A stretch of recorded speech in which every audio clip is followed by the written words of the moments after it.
Allez, bonjour à tous et bienvenue. On est parti pour le deuxième épisode. On a eu quelques petites questions. Alors, je vous invite avant de voir le premier, vite fait, pour une petite présentation. Ce que je vous propose, c'est qu'on réponde à une question sur quelle classe d'actifs à ce jour on investit, si on est un peu à l'étranger, si on est exclusivement en France. Est-ce que ça dérangerait de parler rapidement dans quelle classe d'actifs à ce jour tu investis, s'il te plaît? Bon, alors, rebonjour, dans tous les cas de figure, ou dans les investissements familiaux qu'on a pu effectuer.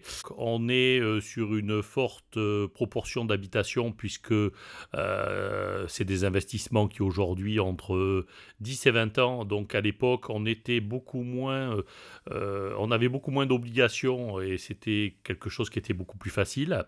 Donc, nous, on est sur une partie, immobilière d'habitation principale à hauteur à peu près de 50. Et après, on s'est diversifié sur donc de l'immobilier bord de mer, tel que je vous l'avais un petit peu évoqué lors du dernier podcast. On a aussi de l'immobilier de stockage qui permet d'avoir des baux codes civils qui sont des baux dérogatoires. Donc, c'est des baux qui permettent une certaine souplesse. Et on a quelques locaux commerciaux sur des emplacements qui étaient très cohérents. Voilà un petit peu l'étendue du patrimoine. On est très près, sauf un bien d'actif qui est un peu plus loin, mais on est à moins de 2 heures d'intervention d'un artisan ou d'une intervention personnelle, par exemple sur un dégât des eaux. Sur un bien à l'étranger, on a une exception avec un membre de notre famille qui est sur un pays d'Amérique du Sud, sur lequel on a investi, mais quelque chose de vraiment très faible. Très objectivement, je reste sur les fondamentaux, 2 heures de chez moi, en essayant d'avoir des actifs variés et d'avoir la possibilité d'avoir une intervention de ma part en tout cas pour contrôler, voir, analyser ou décider. C'est parfait. Juste premier point, est-ce que tu peux me dire ton premier investissement? Je crois que c'est ta résidence principale. Et deuxième point, t'avais pas des places de parking, il me semblait, non, aussi? Alors oui, mon premier investissement, j'étais donc très jeune, ça a été ma résidence principale. Bien évidemment, c'est le premier réflexe qu'on a, hein. Cette résidence principale, je l'ai toujours gardée. Paradoxalement, mon premier investissement locatif après ma résidence principale, ça va faire partie du premier sujet qu'on a. C'était quoi? C'était une maison, paradoxalement, et pas un bien en copropriété. Et c'est une maison qui était presque mieux que ma résidence principale, que j'ai gardée en premier investissement immobilier. Effectivement, on a des places de parking et du stockage. C'est ce que je me permettais de vous exprimer. Sur des baux codes civils, avec des baux d'une durée d'un mois renouvelable. Donc ça me permet, en cas de non-paiement ou en cas de difficulté avec un locataire, de mettre fin au baux tout de suite, sans procédure, sans aller au tribunal, sans délai et sans occupation entre parenthèses. Voilà. Bon bah c'est parfait, c'est vrai qu'on pourra après reparler des différents types aujourd'hui de baux. Principalement, donc quand on est sur l'habitation, donc c'est 89 qui est assez contraignant car il est décret dans tous les sens et il y a très peu on va dire de souplesse notamment pour le bailleur. On a après des baux, donc comme tu mentionnes, droit commun, code civil, où là aujourd'hui on peut quasiment marquer ce que l'on souhaite, même au niveau de l'indexation on peut choisir quasiment ce qu'on veut. Et après on verra les deux derniers. Bon, ça c'est pour un prochain épisode, hein. Mais les beaux commerciaux, 369, j'aime pas trop qu'on parle comme ça, mais bon, on l'appelle comme ça, 369. Et également après les beaux professionnels, pareil, encore une fois, la rédaction est primordiale sur ce type de De bail. bail. Voilà. Et donc, il faut qu'on reste quand même dans notre sujet. C'est notre deuxième rendez-vous aujourd'hui. Dans quoi j'investis? Quel est le support dans lequel je peux faire mon premier investissement immobilier? Exactement, ben, je t'en prie. Voilà, donc je vais peut-être faire l'ancien, celui qui raconte son passage d'autrefois. Le premier investissement immobilier. Alors, pour moi, je vais essayer d'être très synthétique. Vous avez deux solutions. Soit ça va être l'acquisition d'un premier bien en vue d'investir dans une petite copropriété. Je ne vais pas trop détailler, mais je vais vous laisser quand même quelques réflexes pour pouvoir choisir la copropriété en question. Une petite copropriété, années 90, en général 30 à 40 lots maxi. Une copropriété bien tenue. Pas d'ascenseur si possible, R+2, pour les ravalements, pour la toiture, pour les charges. Part de gardien et surtout attention aux charges de la copropriété. Voilà les premiers réflexes déjà avant-coureurs. Si je découvre un bien immobilier, c'est les premiers réflexes que je dois avoir. Le Alors, top moi j'ajouterai également penser localisation et je vous invite également à voir ma vidéo sur les annexes comptables. Les annexes comptables, c'est extrêmement important, ça se trouve dans la convocation et avant tout investissement, regardez et analysez les annexes comptables. C'est un petit peu une analyse, on va dire, fondamentale de votre actif en question. C'est extrêmement important. Donc on reviendra sur la copropriété après on pourra peut-être faire un sujet sur véritablement les critères sur les copropriétés pour pouvoir les choisir. Ouais, Mais ça peut être encore pas une mal, fois, je pense. Ouais, ça peut être on, très bien, je pense. on va pas rester là-dessus aujourd'hui. On est toujours dans quoi j'investis. Euh, le top du top. Le top du top aujourd'hui, c'est une petite construction, une petite maison individuelle entre 35 à 60 mètres carrés. N'ayez pas peur sur les toutes petites surfaces, elles s'agrandissent des fois relativement facilement. Ça va être un petit bien, peut-être qu'il sera dans un état moyen. Alors il sera peut-être classé, on va en reparler avec toi de toutes les façons en F. Et c'est pas forcément un écueil. On verra les solutions là aussi pour sortir d'un DPE très défavorable. C'est pas forcément un chemin de croix et c'est pas forcément quelque chose des fois de très compliqué. Je suis d'accord avec toi à 100%. Aujourd'hui, bon nombre de personnes, comme on l'a vu sur la vidéo, on a des décotes qui commencent à être assez importantes sur les actifs. On appelle ça donc les actifs énergivores.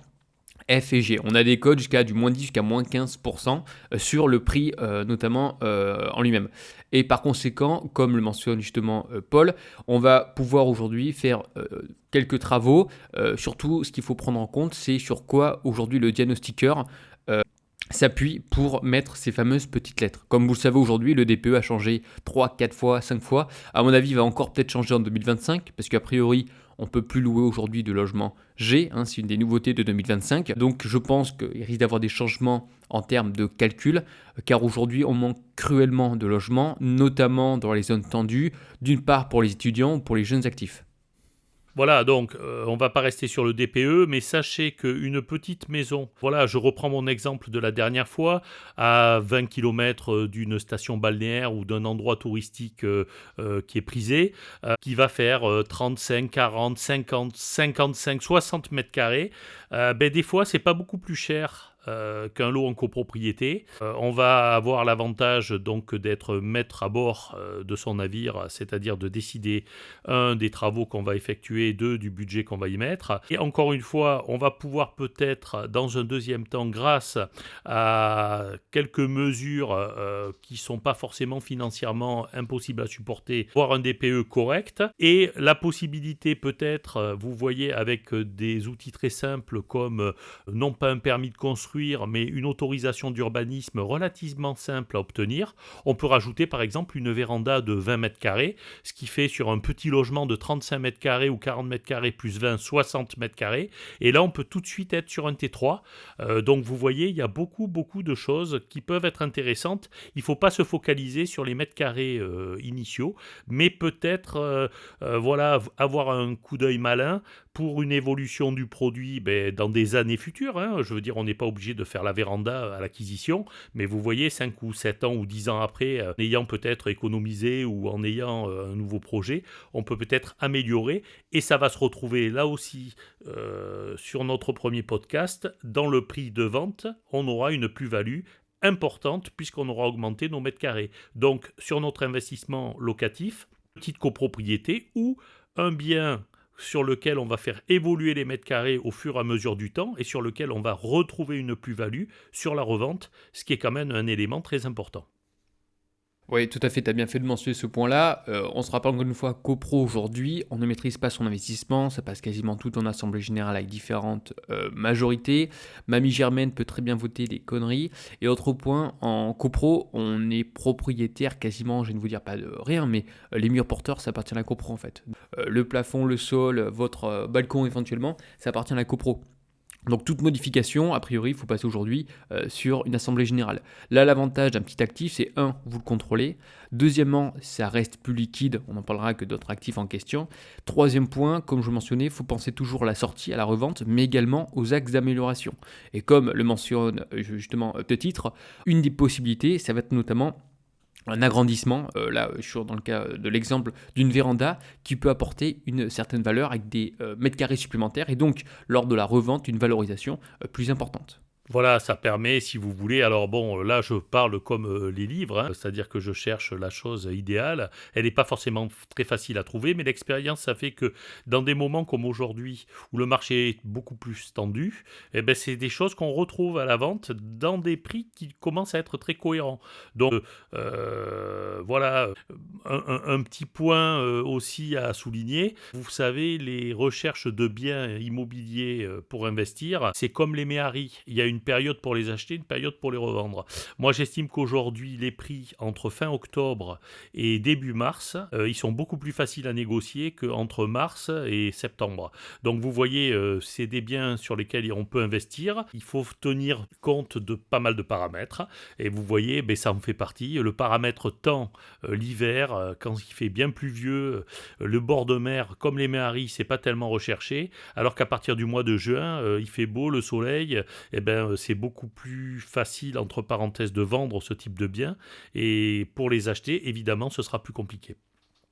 Exactement, c'est ce que je mentionnais sur une vidéo, ça se traduit également par des volumes. Lorsqu'il fait beau, le printemps arrive, on arrive à se projeter. Par contre, l'hiver, quand il se fait froid, il pleut, généralement c'est des zones où l'achat peut être intéressant. Ceci étant, je tiens à dire, il y a quand même des exceptions, même en plein été, quand tout le monde part en vacances, on peut tomber sur des actifs de qualité à des prix intéressants. Absolument, mais bon, ça, dans la recherche, c'est vrai que c'est des périodes qui sont plus favorables, entre parenthèses. Ok, super. Donc voilà, petite copropriété pour les gens qui veulent, qui sont pas des aventuriers. Encore une fois, on déterminera peut-être une prochaine fois la copropriété idéale, même si on a du mal à la trouver, même si je vous en ai déjà donné un petit peu quelques éléments. Et pour ceux qui sont plus jeunes et qui n'ont pas peur de mettre les mains un peu dans le cambouis, encore une fois, une toute petite construction individuelle, quelle que soit la taille. Ça peut faire 20 mètres carrés, 30 mètres carrés, avec un jardinier, une cour, un extérieur. Et la possibilité, encore une fois, de pouvoir peut-être gagner quelques mètres carrés dans l'avenir, même si on ne peut pas faire les travaux tout de suite. Donc, c'était un petit peu ce qu'on a essayé de développer. Ça, c'était quel type de bien je vais rechercher. D'accord ? Je peux rajouter, on peut parler peut-être des logements étudiants, si tu as quelque Bien chose sûr, à dire. oui, je t'en prie. Après, je sais pas si c'est prévu ou pas dans ton plan, parce que moi, je vais pas vous mentir, j'ai pas autant que bossé. Différence entre du neuf et de l'ancien, par exemple aussi, c'est prévu plus tard, Alors, ça? voilà, moi j'ai pas parlé, on peut en parler un petit peu, alors justement avec le logement étudiant peut-être. Le neuf, la difficulté que vous avez, c'est que la plus-value, elle est quand même réduite, puisque vous surpayez pas un prix, mais vous payez le prix neuf, c'est-à-dire que pendant 10 ans, vous avez des garanties, vous êtes sur un logement de dernière catégorie, à savoir que vous êtes avec une isolation, des normes environnementales qui sont au top du top. Maintenant, encore une fois, en fonction du marché, vous risquez de ne pas dégager une plus-value à long terme, tout en ayant les inconvénients des locations loi 89. Donc, moi, je n'ai pas acheté de neuf dans ma vie personnelle. J'ai acheté des fois des biens en copropriété qui avaient une quinzaine ou une vingtaine d'années et qui étaient dans des environnements qui étaient très très positifs. On a quelques difficultés, là aussi, je veux dire, du logement, il faut construire, mais on a aussi sur des grands ensembles des difficultés entre la mixité sociale sur des logements sociaux. On a des difficultés sur des investissements locatifs sur lesquels la mixité se fait pas très très bien. Il vaut mieux une petite résidence de quartier en investissement locatif qui est en majorité habité par des copropriétaires résidents et éviter les grandes résidences dans lesquelles on fait en général 80% de locations qui sont beaucoup moins bien tenues, beaucoup moins bien respectées. Donc faire attention dans l'investissement à ce qu'il y ait une majorité de copropriétaires occupants résidence principale et que les locations soient une minorité d'appartements. Ça, c'est vraiment un des points les plus essentiels. Oui, notamment en termes de subventions, ça également on pourra en reparler. Donc moi je suis à peu près sur le même avis. Il vaut mieux avoir un petit chez soi qu'un grand chez les autres et avoir aujourd'hui un actif qu'on gère quasiment à 100% et qui ne dépend pas aujourd'hui de majorité votée en Assemblée Générale. Ça c'est un point qui est extrêmement important. Au niveau du neuf aujourd'hui, le problème étant, c'est qu'on va, notamment les promoteurs, qui aujourd'hui ont de plus en plus de normes à respecter, hein, Welcome in France, et par conséquent aujourd'hui, ils doivent aller vite. Et aujourd'hui, sur de nombreux programmes, alors on ne va pas en faire une généralité, mais sur bon nombre de programmes, on va chercher aujourd'hui la rapidité que la qualité. Par conséquent, lors de la livraison, on va avoir aujourd'hui des copros avec énormément de GPA et des procédures qui sont longues et coûteuses. Entre-temps, évidemment, il y a quelques changements de syndic, donc c'est gentiment l'enfer. Tous les différents dispositifs, comme par exemple le Pinel, enfin je crois qu'à ce jour, je crois qu'il n'y a plus de Pinel. Mais bon, Non, il y en aura d'autres de toute manière. Ouais, il est terminé, c'est ça. Le Pinel a été supprimé, même si c'était un dispositif à l'époque très intéressant, vous voyez, parce que sur mon petit bien, j'aurais pu faire une Pinel chez moi, ce qui était très intéressant. On n'était pas obligé de passer par un professionnel et on pouvait effectuer soi-même le montage fiscal qui était relativement simple et pas trop piégeux. Ça, c'est vrai, ça, c'est le Pinel en monocopropriété. Mais en copropriété, c'est vrai qu'aujourd'hui, on a bon nombre aujourd'hui de promoteurs, hein, qui vendaient les vertus du Pinel. Bon, à ce jour, ceux qui ont acheté en Pinel, comme on dit un petit peu dans le jargon, le Pinel en supiné, c'est vrai que la plus-value n'a pas été importante. Le rendement également non plus, parce qu'on doit respecter aujourd'hui des normes en termes de revenus pour le locataire, des seuils à respecter en termes de ressources.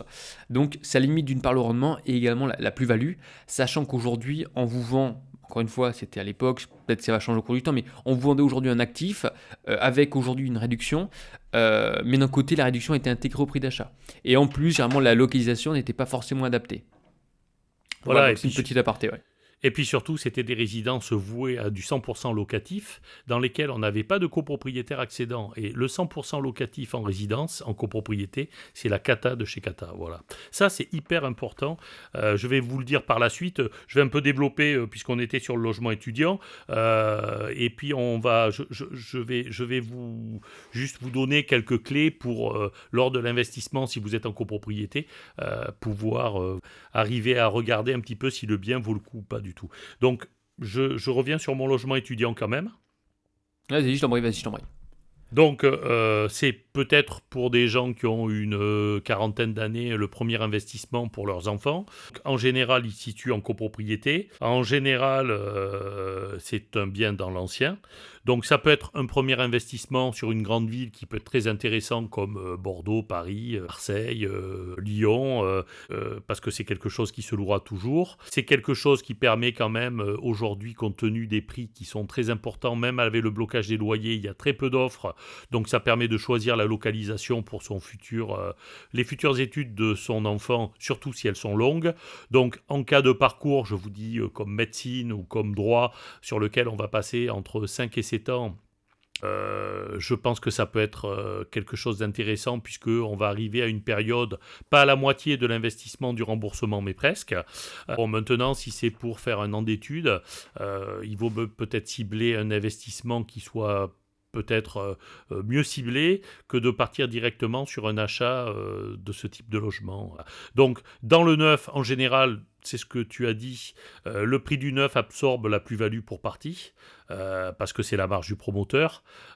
Donc en cas de difficulté, la revente sera moins facile parce que le prix qu'on aura payé au départ sera important. On aura des prétentions de revente qui feront qu'on risque d'avoir des difficultés pour être liquide sur ce type de bien, ou alors on perd des sous et ça c'est pas très agréable. Attention encore une fois aux résidences 100% locatives, y compris avec les mix sociaux à l'intérieur. Aujourd'hui, on a des villes qui 75% de logements sociaux dans les nouvelles constructions.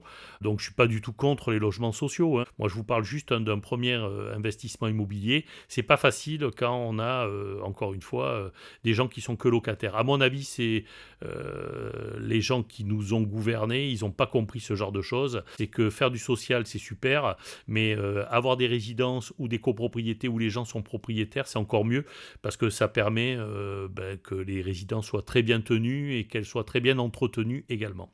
Dans quel état vous allez trouver ce bien? Donc, dans un très bon état, vous n'aurez que des petits travaux à réaliser pour des gens qui ne sont pas forcément aguerris. Mais vous pouvez également trouver sur une restructuration d'un appartement en copropriété. À ce moment-là, on verra dans un deuxième temps, peut-être avec toi, il y a fiscalement un intérêt de pouvoir étaler des travaux sur plusieurs années.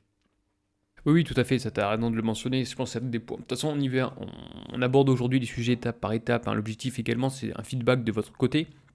Ce que je voulais également mentionner, c'est qu'aujourd'hui, l'avantage également d'avoir des locataires entre guillemets étudiants, c'est qu'on va avoir quand même pas mal de garanties. On va avoir également souvent des parents qui se portent garants. Ça, c'est un point qui est important. On va également avoir aujourd'hui la possibilité, pour ceux qui ne prennent pas de GLI, c'est garantie loyer impayé, des visas également. Je rappelle, les visas, il y a quand même une restriction en termes aujourd'hui d'âge, de loyer. Donc, on va avoir également la possibilité de toucher bon nombre d'étudiants, donc avec un turnover qui va être peut-être plus important que la moyenne. Ça, c'est un point à mentionner.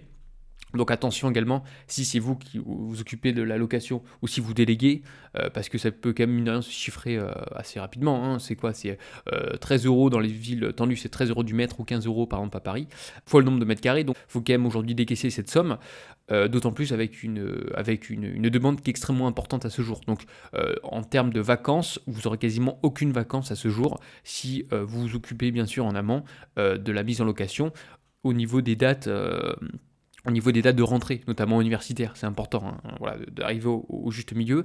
Et pourquoi pas également, alors dans certaines villes, comme tu le soulignais dans le sud-ouest, qui font également aujourd'hui des baux de 9 ans, pour derrière faire de la location courte durée également, pour optimiser, si je puis me permettre, le rendement. Après, chacun est libre, hein, encore une fois, c'est votre investissement, c'est une propriété, ce que vous voulez. Par contre, ça demande également plus d'énergie. Et également, on va partir soit sur une location nue, soit sur une location meublée. Alors des répercussions, parce qu'il y a pas mal de changements, notamment en termes de location meublée non professionnelle, on pourra également éventuellement l'aborder, mais également je viens de vous dire, les obligations ne sont pas les mêmes. Voilà, soit d'un côté on va chercher de la passivité, hein, sur une location nue, c'est-à-dire sans équipement. Par contre, on va aujourd'hui bénéficier on va dire un peu moins, je vais dire avec un peu moins de rendement, je pense, sur du long terme, quoique il faut prendre en compte la vétusté. Soit de l'autre côté, on va chercher donc une location meublée. Selon moi, il y a quand même aujourd'hui plus de choses à mettre en place et un suivi qui va être un peu plus important. Il y aura peut-être un peu moins de passivité. Si on fait par la suite, donc sur les derniers mois, une location notamment saisonnière, on peut davantage optimiser le rendement. Après, ce qu'il ne faut pas oublier, c'est que les étudiants également cherchent, comme tu l'as mentionné à juste titre, des fois lorsqu'on est étudiant sur des cursus assez longs, comme en médecine par exemple, on est sur au moins 5-6 ans et plus, on va chercher aujourd'hui une location sur du très long terme. Donc ça peut être également sécurisant pour le bailleur. Je fais une petite comparaison sur l'immobilier d'entreprise. Sur par exemple du bureau, nous ce qu'on va chercher aujourd'hui, ce sont des beaux fermes. C'est-à-dire aujourd'hui, on va pouvoir faire un DCF, c'est-à-dire aujourd'hui anticiper les flux de trésorerie et savoir qu'aujourd'hui le locataire il est là pour 9 ans. Là l'avantage sur des étudiants qui font des études sur du long terme, on sait qu'aujourd'hui notre investissement est sécurisé pendant N années. Et ça c'est un très bon point.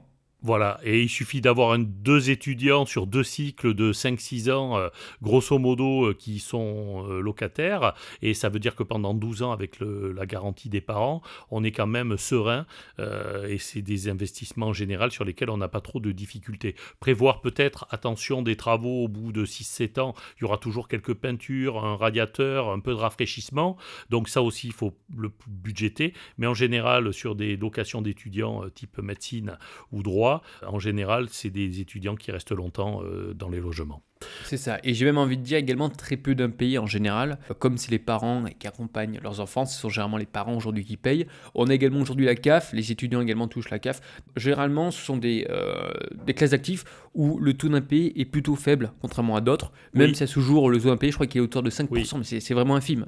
Non, mais sur ce type de bien, moi qui ai eu quand même plus de 2000 biens en gestion à titre professionnel, donc dans mon cabinet, j'ai rarement, j'en ai peut-être eu un en 20 ans, j'ai eu des parents défaillants avec les enfants étudiants, ça m'est jamais arrivé. Il peut y avoir des divorces, des choses comme ça, mais en général, on fait attention à ses enfants, surtout quand ils sont étudiants. Exactement, c'est ce que je mentionnais. Donc merci encore une fois de le confirmer. On est bien d'accord sur ce point. Donc c'est une classe d'actifs qui est intéressante sur un premier bien justement locatif qui offre d'une part la sécurité. On a également un peu de rendement, mais potentiellement également une rentabilité sur du long terme. Il faut faire en fait attention à la copro, si je reprends, donc bien analyser aujourd'hui les charges, les différents postes, essayer d'être sur une copropriété plutôt petite, avec des gens qui habitent à l'année, hein, pour bien gérer la copro. Est-ce que syndic pro, syndic... syndic, je sais pas comment on appelle ça l'autre. Bénévole. Syndic, ouais, voilà. Syndic bénévole, on en reparlera. Je pense que on va rester plus, moi, dans le sujet qu'on avait développé. C'est encore un autre domaine Donc on va essayer d'être le plus synthétique possible, parce que ça c'est encore, je pense, un sujet qui pourrait être développé. Je pense qu'un professionnel, ça peut être très utile, un bénévole, des fois c'est nécessaire, mais pas tout le temps. Donc seulement, je suis plus favorable aux syndics professionnels, parce que c'est des métiers très compliqués, il y a beaucoup de responsabilités, et encore une fois, des fois il vaut mieux avoir un professionnel responsable que quelqu'un qui fait des erreurs et qui est pas du tout formé à ce type de choses. Mais on y reviendra par la suite. Je suis pas là pour vanter les qualités, je suis là simplement moi pour analyser sur un bien d'investissement quelles sont les meilleures solutions. On en reparlera, je pense. D'accord. Et juste avant de finir, peut-être que tu as d'autres mentions à Alors, ajouter. voilà, Vas-y, moi je t'en prie. je voulais juste terminer par deux choses. Premièrement, avec qui j'investis? Ça, c'est hyper important. Est-ce que j'investis seul, en couple? Est-ce que je suis marié? Quel est le montage? Le montage, il faut qu'il soit le plus simple possible. Ne vous engagez pas sur des sociétés, des holdings de tête, des montages qui vont bénéficier avec les honoraires de votre expert comptable, notaire, avocat. Il faut que les choses soient le plus simples possible. Au pire des cas, il y aura un intérêt, c'est de faire une SCI avec ses enfants. Je vais vous dire pourquoi. Parce que si vous investissez dans un bien locatif de 200 000 euros, vous vous mettez avec vos enfants dans une SCI. Vous prenez un emprunt de 200 000 euros. Je fais des choses très brutes sans rentrer dans les détails pour que vous compreniez. Et que vous faites une donation à vos enfants de la nue propriété chez le notaire, le montant de la donation est égal à zéro. C'est-à-dire que comme vous avez un bien de 200 000 euros et que vous avez pris un crédit de 200 000 euros, le montant de votre donation est égal à zéro. Ça vous permet de donner la nue propriété à vos enfants. Ça vous permet, vous, en tant que parent, de garder l'usufruit, c'est-à-dire tous les loyers de votre bien immobilier qui vont tomber dans votre poche et qui vont servir au remboursement. Et l'immense avantage, c'est qu'à votre décès, qui sera 20, 30, 40 ans après, il n'y aura pas de droit de succession, puisque les enfants, au décès des parents, récupèrent gratuitement leur usufruit. Donc ça, c'est un montage, la SCI, uniquement pour transmettre, à mon avis.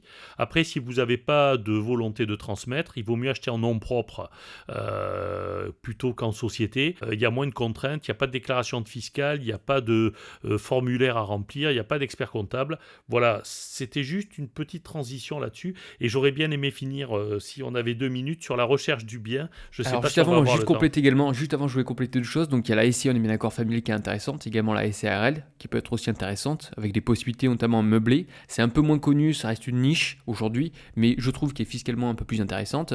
Encore une fois, là, tu n'as pas de nue propriété, je pense que certains, tu les as peut-être perdus, mais c'est le démembrement. On pourra peut-être en rediscuter, mais usus fructus abusus, de côté aujourd'hui, enfin un démembrement de propriété. L'objectif étant, c'est que on va limiter les frais de succession à la fin. Pourquoi? Parce que l'immobilier est très fortement taxé. Ça, on a oublié peut-être de le mentionner. On a une réglementation qui est de plus en plus importante, et on a également aujourd'hui des taxes qui ne cessent d'augmenter. Et c'est pas fini, ça arrive même à la fin, à la transmission. Voilà pourquoi généralement, il faut penser aujourd'hui à transmettre les parts le plus tôt possible.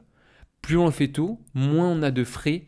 Il y a la transmission, ça c'est un point qui est important, parce que généralement on s'en rend compte quand nos gamins ont 18 ans, 20 ans, on veut transmettre, ça va coûter beaucoup plus cher. Ça c'est un point qui est important à mentionner. On va arriver à la fin du podcast d'après ce que je comprends. Non mais termine les deux petits trucs, on n'est pas à 2 minutes près, t'inquiète pas.